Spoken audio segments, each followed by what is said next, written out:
All right. Oh, hey, Chris. Hey Chuck, how are you? I'm well. You got me up damn early this morning.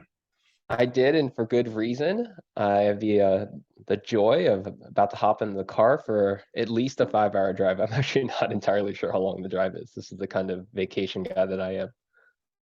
Yeah, and you're heading north. Yes, we are going to do a driving tour for a week of the wonderful state of Michigan, as they say, driving the mitten. I didn't know they said driving the mitten, but how many days will you spend in any one location, or is it just constant movement? I think it's a 2-3-2 situation.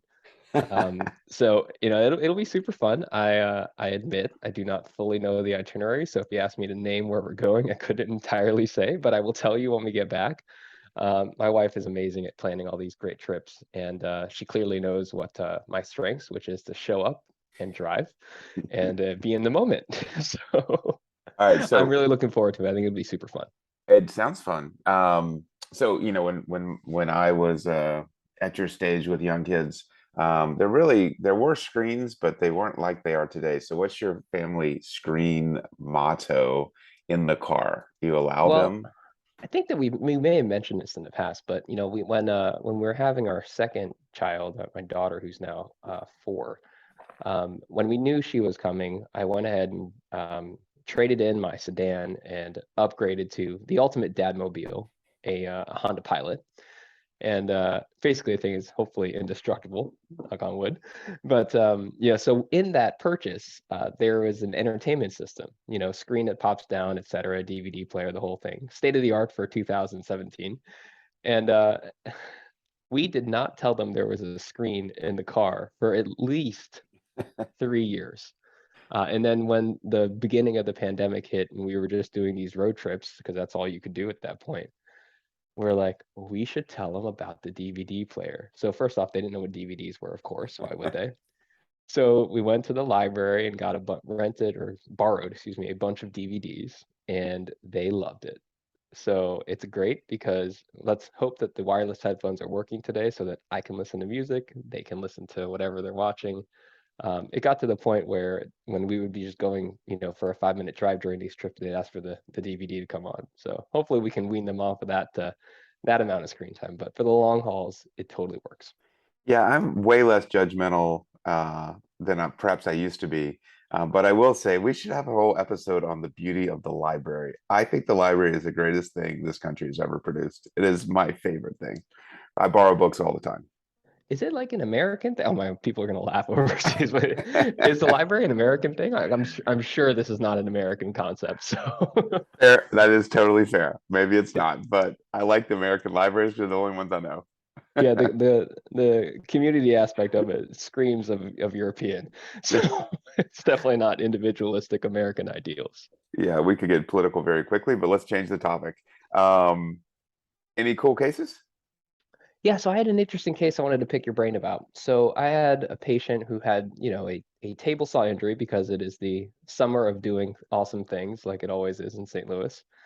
And table saw injury over the index PIJ um, was seen at an outside facility, told he had cut a tendon, and they washed it out with quotes and put a few skin stitches in. And he comes to clinic. He was told to see a specialist, so he comes to clinic within a week.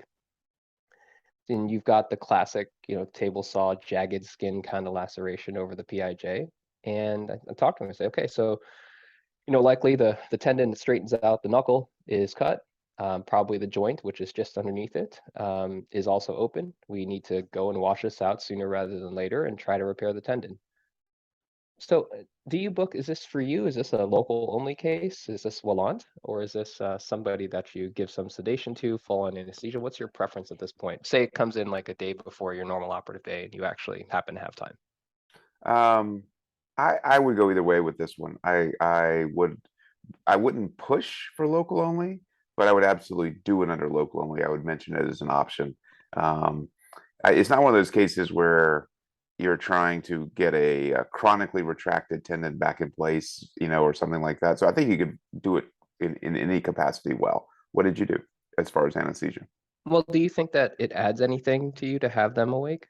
does it help you surgically? Because that's kind of where I've shifted my threshold. I kind of went full on pendulum, like do everything awake for a little bit, as you probably remember. And then I'm like, all right, let's do the things that actually help in terms of, surgically. I understand. First of all, thank you. That's a great point.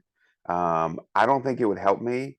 And sometimes these repairs are, what's the right word, precarious. And I'm not sure if I would trust a tenuous repair to stress it fully, meaning ask the patient to flex and extend. But that would be the rationale. This is where our personalities differ. I want to know Because, that. I want to know how precarious it is. yeah, but you could let things heal and then find out. Oh, I So love I this. advocated for local only, and I'll be honest with you, some of it is logistics. It is easier to add it to the list if it's a local case at the end of the day. And I just didn't even want to have that discussion about whether there was anesthesia available, which I probably could have made happen, but I'd already added on an anesthesia case, for a fracture just before then. So I just added as local only because I actually do think it's helpful to know. So we get to the OR, do the block in the holding area, et cetera, and it's under local. Open the skin. Lo and And behold, you have do you lightning bolt this? How did you there was already a transverse laceration, so yeah, I extended it on one side distally, on the other side proximally. okay. Skin edges were pretty jagged, the skin was beat up. And then, you have a zone 3 extensor tendon repair. So at least the classification I know, zone 1's over DIP, zone 2 is over the middle phalanx, zone 3 is over the PIJ, et cetera. So a jagged cut in the tendon. The tendon is cut at the level of the joint, and you've got just a little bit of tendon slip distally. And so when you say tendon, you mean central slip, lateral slips, and i.e. no lateral band on either side either. So the whole thing. The whole thing. You've got a little bit of the ulnar-sided lateral band coming up. That's okay. But the radial-sided lateral band is out. The central slip, just proximal to its insertion, maybe enough for a suture, maybe not. And then the joint is open, and there's a nice scuff in the cartilage. That was my next question. I know you sports guys care about the cartilage, so Yeah, that white stuff is important. yeah. Cool. So you just stitched it back together and you called it a win. Yeah, so if you have good tendon, what's your go-to stitch? What kind of suture you're using? What configuration? So we had an extensor tendon this week actually, but I don't stress over any of that with extensor tendons. I think the goal is to get a great repair. And so at that level, you're not dealing with robust tendons. I'm probably using a 4.0 Ethibond, and I might be doing horizontal mattress or figure of 8, something like that, trying to get as much suture to reapproximate as much collagen as possible. What'd you do? Good points. Well, I mean, before I say, I think it's probably important for the trainees that are listening. This is different than a flexor tendon. Just think about them morphologically. A flexor tendon is a much bigger, rounder tendon, whereas an extensor tendon is a flatter, broader tendon. So you're not as able and apt to get these big, nice, juicy core stitches like you would for a flexor tendon that you see in the literature. And like Chuck's saying, it's usually it's some kind of configuration of a horizontal mattress. I like a running interlocked horizontal mattress that Steve Lee published about from New York. I happened to be there when he was doing it. We actually wrote a review article about extensor tendon lax. So whenever we have one, I tell the resident, this is all I know about extensor tendon repair circa 2000, whatever it was, 2007. But I like that configuration. If I can, I like a 3.0 Ethibond. So a braided suture, I probably should say, not the brand name. Braided non-absorbable suture. I like a non-cutting needle for this because I think that especially when you have a smaller tendon that is of potentially tenuous quality, a non-cutting needle is important. Yeah, all really good points. A brief aside, and totally out of context, when I'm dealing with kids and I have a long incision to close, I often use Vicryl doesn't pay me, so I'm going to say Vicryl. Vicryl Repeat, which is one of my favorite sutures. I'll use a 4.0, 5.0. A running, if you to all the listeners, if you have not tried a running horizontal mattress on the skin, try it. I love that stitch. It really reapproximates the skin nicely. It's fast and it's easy, and I love that. So, anyways, going back to your case with Oh, Yeah. Well, first I will say I just did a case recently at our children's hospital with our partner, Dr. David Brogan, and we were closing multiple skin incisions in a young child. And the 5-0 repeat with the running Chuck Goldfarb horizontal mattress suture was amazing. I've seen some foot surgeons call that the Texas two-step, which I think is super fun, but we'll call it the Goldfarb running stitch if you want to. What? I thought that was a St. Louis creation years ago. Anyways, I won't claim priority on that one. I guess the $1 million question is, you said there was a small amount of central slip insertion remaining. How small, and was it enough? 6 millimeters. Maybe. Doubtful. So, wishful thinking, right? At this point, our trainee had left for conference. So I'm with the first assist, who's fantastic. Great first assist. So he's holding the PIJ and extension after we washed the joint out. I've mobilized as much as I could, from the incision that I had, in terms of the proximal aspect of the tendon. So I've got great purchase in the proximal aspect. I tried the running interlocked horizontal mattress suture, and it looks good. I'm happy with it. So then I say, okay, just bend your knuckle. Just let's test the repair. Bend it, falls apart. And I sigh and I'm like, you know what? I'm happy to have this information. And then I'm thinking, all right, what else can I do? I'm not going to do the same thing again. I start mobilizing the tendon a little bit more now. We're a proximal stump. We're a little bit over kind of mid P1 at this. So extensor tenolysis to get that tendon closer. And I was like, this is not going to repair well. I've already passed the stitch through the distal stump. What do I do? So what would you do at that point? Because you know that you could try to re-repair it in the same way and splint the PIJ and extension for 6 weeks, pin it even in some circles, although I don't like that if we don't have to. I think those are the questions. I think, number one, can you reapproximate the tendon? And we all stress about like FDP insertion and shortening and all that. We don't stress about it as much here. So if you can get the tendon back to the base of the middle phalanx, a suture anchor is definitely an option. And some might even argue too, I would never do that, but you could consider a suture anchor. I think the pinning is a super interesting question. I'm sure some of our listeners have strong opinions. We'd love to hear them. And then your post-op protocol is also super interesting, which gets to your original point about doing this local only. So if you can mobilize it, great. If you couldn't, because table saws sometimes are rough and you don't have enough collagen, then I do something weird like a turn down, but that's for another episode. But so what'd you do? So yes, I do want to talk about the turn down in maybe another episode, because I think technically that's a really interesting technique that is super useful to have, and it actually did cross my mind. What else do we do? But I actually then called for an anchor. And the anchor that we have on the shelf is an older kind of anchor. It's I don't get paid by any of the sports companies. So it was a mini MyTech suture anchor loaded with a 2.0 Ethibond suture. I don't get paid by J&J either. Actually, I should disclose, I guess I'm doing something for Synthes at the Hand Society. So technically that's J&J. But put the anchor in, great purchase, obviously aiming away from the joint. Anchor at the base of P2. Got my stitch, ran a pseudo crack out kind of suture up and down with one limb, and then used the other post to bring that tendon back down. Again, the PIJ is in full extension, comes down nicely. I'm very happy with it. So then, how brave are you? Are you going to test this thing again? Or are you just going to be like, you know what? I'm good. Well, this is a tough one. I mean, the fact that the patient could demonstrate for you, you could see there was no gapping and it looked great is really helpful. I often will immobilize these because the first principle has to be get this thing to heal. Whether I would immobilize the full 6 weeks, I certainly would not pin it in this situation. I don't know. I might wimp out and immobilize for 3 or 4 weeks, probably 4 weeks if I'm going to do it. So I ended up testing it gently, so I ended up testing approximately 30 degrees of PIP extension or PIP flexion, and then splinting him. And then, he got a bigger splint than I normally would, to be honest with you. Some of it was patient characteristics and trust, to be honest with you. So, but I will get him going with therapy within the first 2 weeks. Like short arcs. Short arc, active flexion, no passive flexion at the PIJ. I do want to keep the DIJ moving and the MP moving. So it'll be a finger-based splint, short arcs, PIJ motion. Love it. Love it. All right. Do you need to take a break?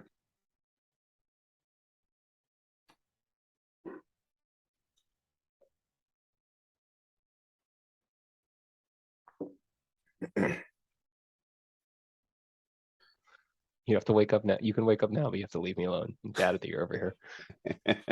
Oh, I've won that award many times. All right, All let's right, get into the so cubital tunnel thing.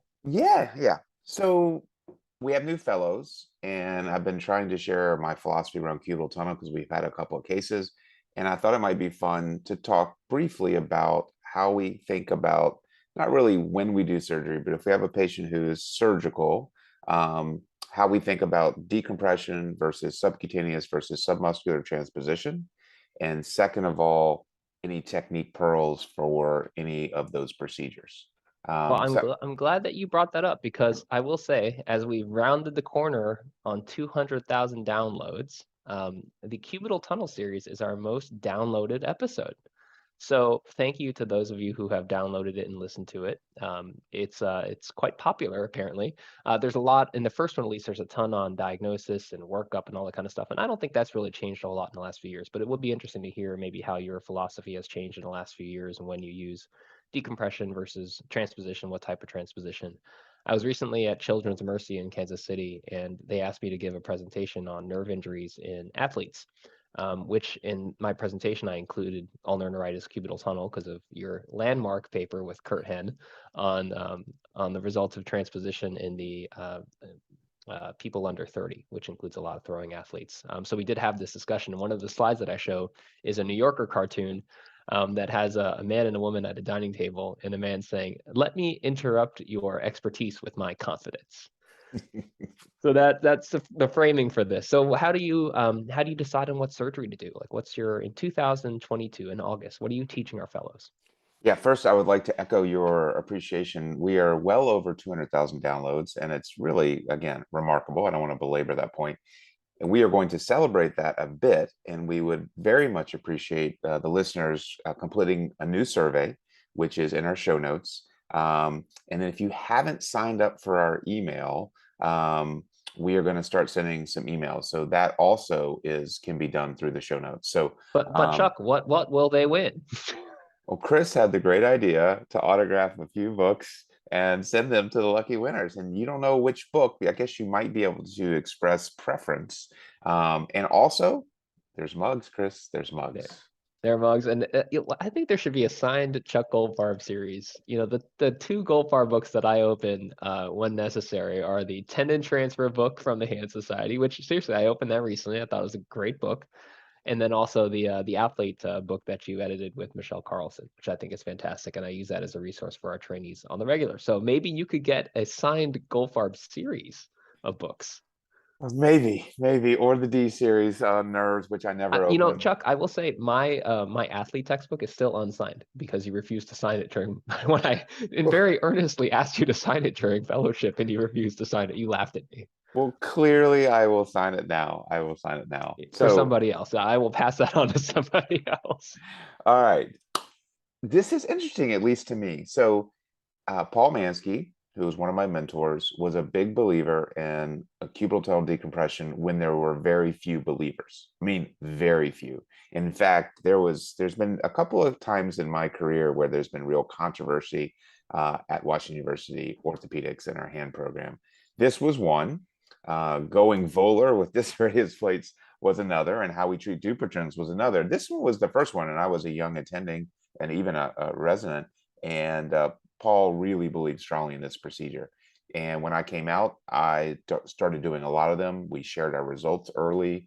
And I've learned a lot since that time. I would say this, I'm belaboring this too long.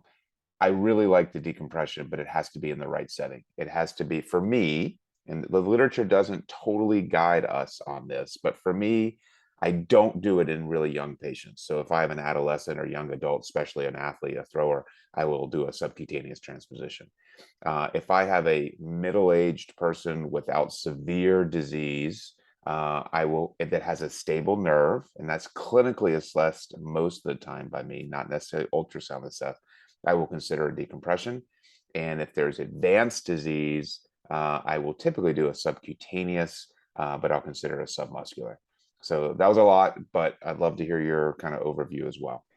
think maybe one of these episodes, I want to hear more about the controversy aspect of it. I'm sure there was sparring between Dr. Mansky and Dr. Gelberman in the most collegial and gentlemanly kind of way. And I would love it was typically in our hour-long sessions on anatomy, which were weekly. Yes. if the listeners want to check out a great article, the Goldfarb and Mansky article, in all seriousness, on in situ decompression and journal hand surgery is a great one. And that's an often quoted one in terms of the revision rate. You guys had a revision rate of approximately 7%. Is that right? Yes. Yes.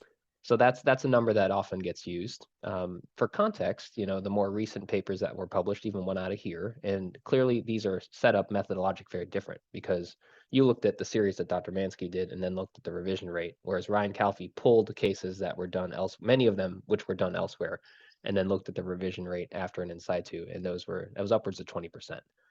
I think it's somewhere in between, to be honest with you. That's an important consideration I have when I think about what surgery to pick. And largely my indications are pretty similar to ours, although I like to use data and objective tests, unlike you. Like what? The ultrasound? The ultrasound is far superior to clinical exam, although I think clinical exam is very good. I think the ultrasound is much better in terms of predicting a nerve that's going to be unstable.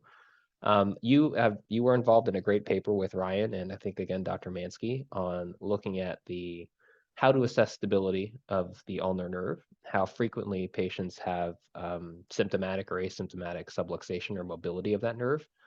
I think for those that are listening, it'd be great if you could tell them how you assess stability, because I think that that's something that I went back and read the article again recently when I was putting together a talk, and I think it's really well explained in that article.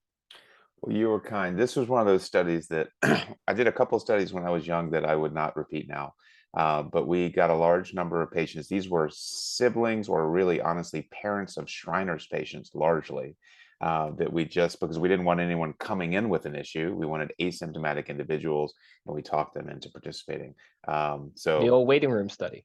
and it's the waiting room study for sure. But genius, right? It's genius. It's great. It's great It use is. of resources. It is. And I love that you brought up the instability issue because that is the issue. And first of all, for those who don't know all this literature, the nerve does not, well, I would say around a third or more of patients have a nerve that slides up. Now, whether it truly dislocates or perches, that's the tougher part. So for me, when I don't always have an ultrasound to really answer the question, what I do is I flex the elbow fully, and then I put my finger on the posterior aspect of the medial epicondyle, and then I extend the elbow. And if you feel nothing, obviously you want to make sure the nerve's not in front of your finger, but if you feel nothing, the nerve is stable. So the nerve has not perched, has not ridden up at all. If when you put your finger down, you're on the nerve, well, that obviously tells you something. Or if the nerve really has dislocated or subluxated anteriorly, your finger is preventing it from falling back in the groove. So for me, that's a helpful test. And I don't know if that's still how you think about it, Chris, or do you totally depend on the ultrasound? No, I mean, I think it's important to assess, so you have to feel it. While I trust my exam, I think an ultrasound is better. And there's a paper we talked about a couple of years ago about that. So I think that for me, it's also on top of what you described before starting that I feel the nerve in the groove, and try to get a sense of its mobility just by palpating it back and forth. And then I flex the elbow up and then try to, put my finger exactly where you described and see if I can trap the nerve. It's not always, patients may have instability on one side and not on the other. So it's not all, if you have an unstable nerve on one, it doesn't mean you're going to have it on the other side. So that's important. And I'll be honest with you, my left side is unstable, and I oftentimes will show that to patients. Or, yeah, and that's super interesting. Or you're unstable on both sides, and one side symptomatic.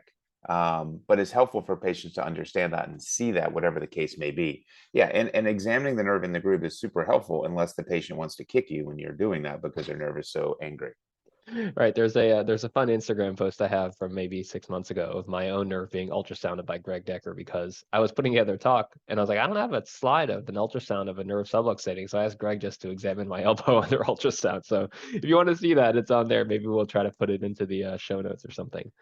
But I think the instability is the key, because I do not think that a patient with an unstable nerve that is getting to the point of surgery for ulnar neuritis or cubital tunnel syndrome if you leave their nerve unstable or potentially exacerbate that instability with a decompression, I think you're going to have an unhappy patient. Now, that being said, you have some patients who, or you have people that get on the podium at the meetings and say, people don't mind, a mechanically unstable nerve after decompression. I've seen that go the wrong way.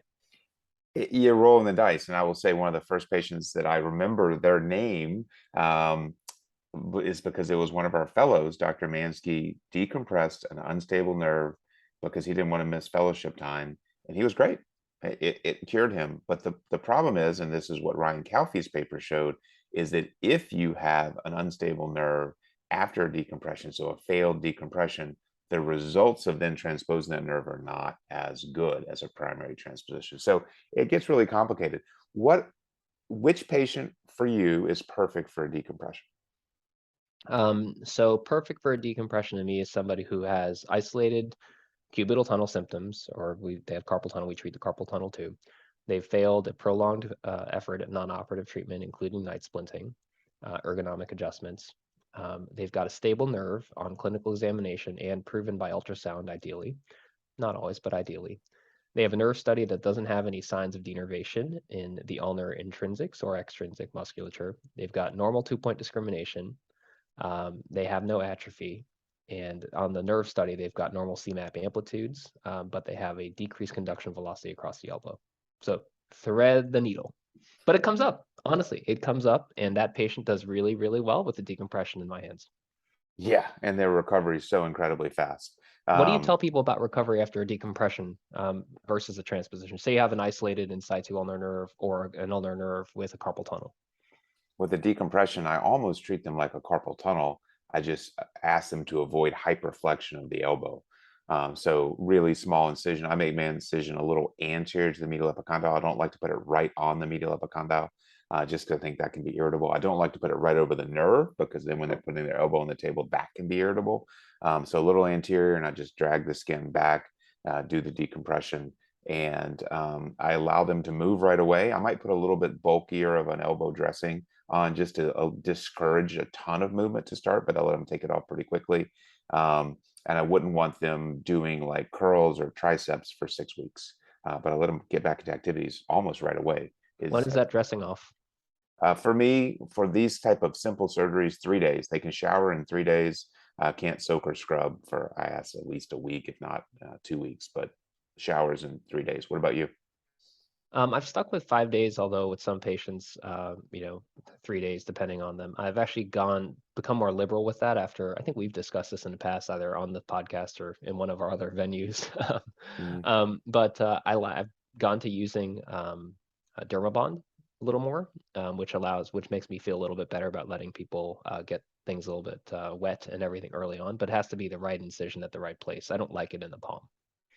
Yeah, I don't like it because of the cost, but that you don't worry about things like that. So it's all right. Why would I? All right. So then how So do you, so one of the things that I come up against with, when I indicate a patient for a decompression and in situ decompression is saying, look, I'm going to make the compression part better, but what makes cubital tunnel different from carpal tunnel is that you've got this traction component across the medial epicondyle. So how do you counsel them about the future health of their nerve after a decompression? Because, if they continue, like you said, doing normal kind of activities for young active people, they are at risk for having traction across that nerve and having issues come back. yeah, I don't, my philosophy in general is my goal with surgery is to allow patients to do what they want to do. And that obviously comes up in the athletic population. And so I would not do a decompression if I thought I had to permanently change their lifestyle choices. So I will let them get back to doing everything, just not immediately. Um, the best possible case is a patient with an anconeus epitrochlearis, where we have an explanation beyond the cubital tunnel retinaculum to explain why there's compression. But I do think the compression component is enough in some patients to explain everything, and the traction component won't be a problem. But if I'm really worried about the traction component, then I transpose the nerve.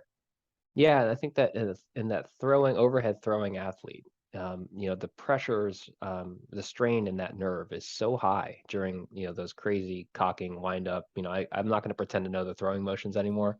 But that amount of torque on the medial aspect of the elbow is tremendous, and it puts a ton of pressure on that nerve. So I think that's probably the rationale for you wanting to do a subcutaneous transposition in those throwers. Is that right? Yeah, that's exactly right. Absolutely. And how do you think about deep a transposition, either subcutaneous or submuscular? I think that once we start getting to the point where you have atrophy, you've got 2-point changes, and you're starting to see some real CMAP amplitude loss and denervation on the EMG, I'd do the most definitive surgery at that point, which to me is a submuscular transposition. I think it's important to know how to do a subcutaneous because that's my go-to for the patient who has an unstable nerve but meets the otherwise meets the criteria for a decompression. And we can talk, I think we've talked before kind of in detail about the technique for that subcutaneous transposition. I don't like the fascial flaps kind of thing anymore. My go-to is the technique that Mel Rosenwasser described using pedicled adipofascial flap, essentially.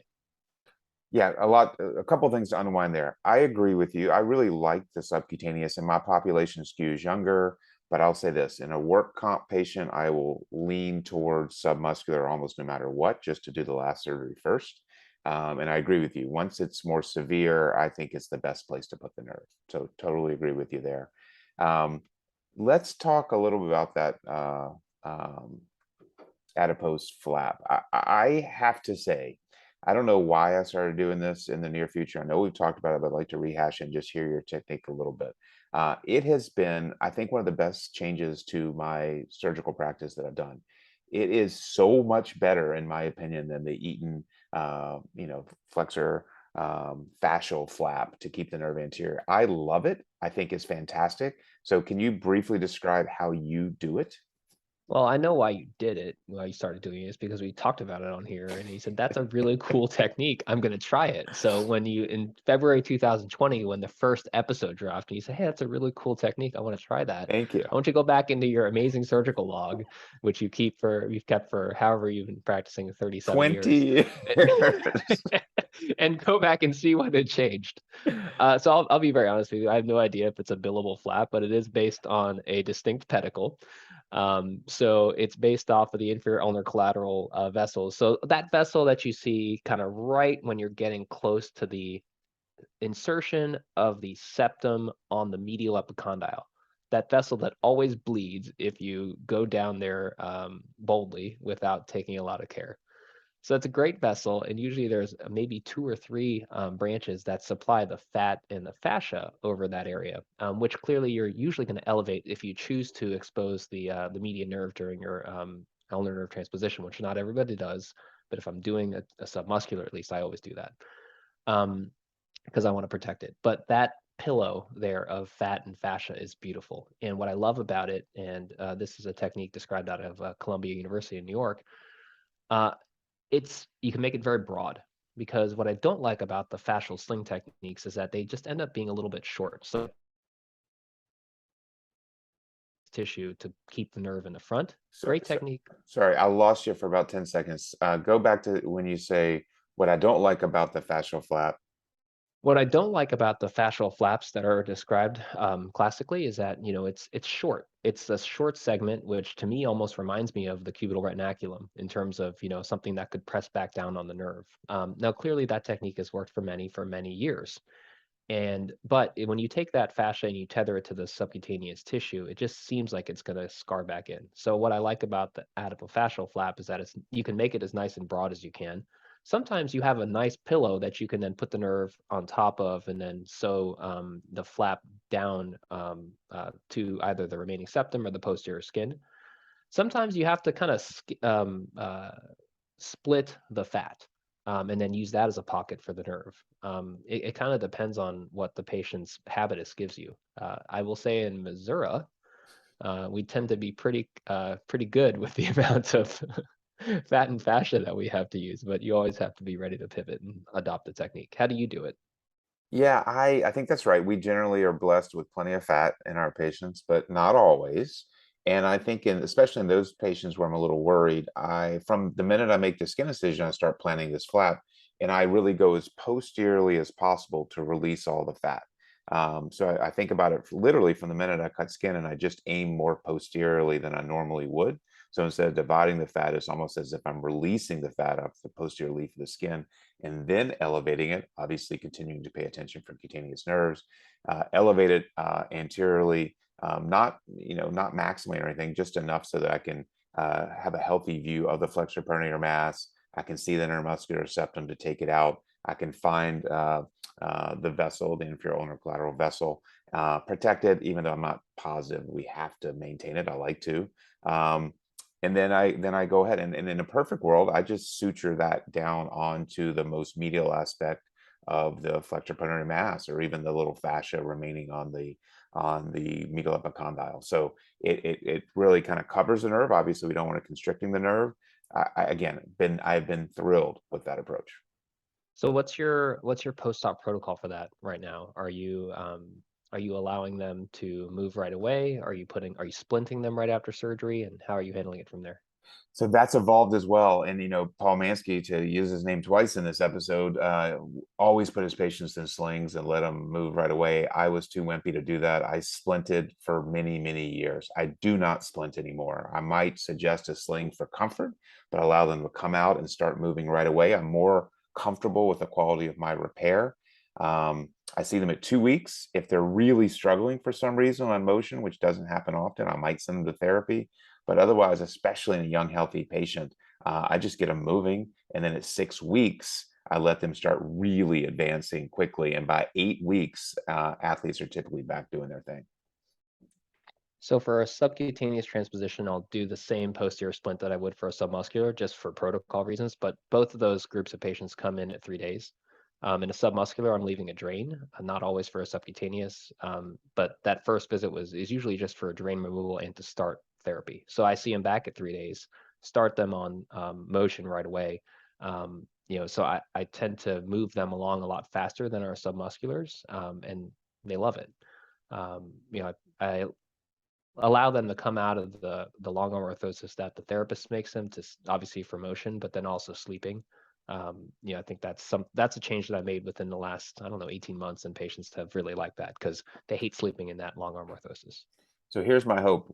When this podcast is done and gone, and it's 10 or 15 years from now, you're gonna go, I wonder why I put the drain in where all those nerve transpositions. Was that really necessary? I did that for so many years. I Chuck never did remember, that. and I remember, I know exactly why, and we're not going to talk about it right now. I know exactly why I leave a drain after submuscular transpositions, and I don't want to ever be there again. So, first year in practice, lessons you learn. We are unduly influenced by adverse events and by things that you don't want to that you don't recall fondly. And maybe in 10, 15 years, when I'm the old guy like you, and you're in your rocking chair somewhere, maybe I will go back and say, gosh, Goldfarb was wrong. I'm sure you'll say that about a number of things. All I right. doubt it. I doubt it. Well, this was fun, and maybe Let's- the next time we come back, we talk if your technique has changed at all for a submuscular. But we should definitely continue this conversation about things that may have changed since we first talked about them. Yeah, I think it's a great topic. It's almost the journal of retraction, Chuck and Chris style. All right. Have a wonderful week. Yes, I will enjoy. And thank you to everybody for obviously listening, spreading the word, and then filling out the survey. Again, you can get your personally inscribed Chuck Goldfarb series of textbooks if you enter into the survey. And maybe even one of these hats Chris can sign. The St. Louis Soccer Club MLS team coming to St. Louis shortly. I'm super excited about that. Man, that stadium has come up really quickly. Beautiful. But yes, anyway, have a wonderful week. You too.